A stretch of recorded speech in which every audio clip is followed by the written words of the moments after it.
Tudor was started by Hans Wilsdorf. This is the same man who founded Rolex.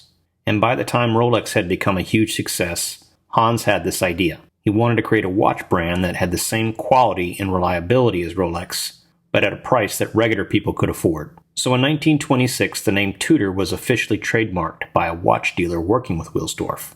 And the name wasn't random.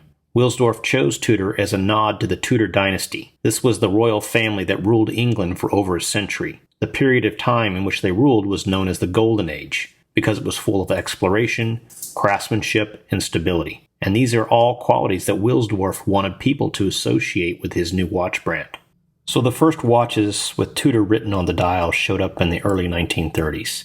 They had this neat little design where the T stretched out over the rest of the letters. On some rare pieces, you'll even see where Rolex is on the dial as well. In the beginning, Rolex basically guaranteed Tudor's quality, everything from the build to the look. In 1936, the Tudor brand was officially handed over to Wilsdorf.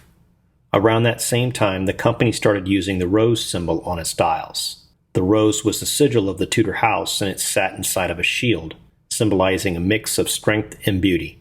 In the 1950s, we see Tudor move into making professional tool and military watches. In 1952, Tudor launched the Oyster Prince. This was their first watch advertised that combined automatic winding, water resistance, and durable construction. Then in 1954, Tudor introduced the Oyster Prince Submariner, reference 7922. This was a professional-grade dive watch offered alongside Rolex's Submariner.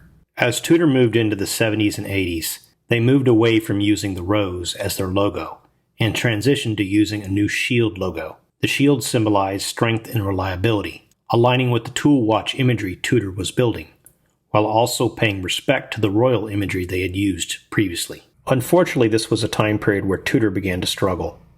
You see, the quartz crisis was underway in this time frame, and Tudor's strength, their ability to make affordable mechanical tool watches, suddenly became a vulnerability.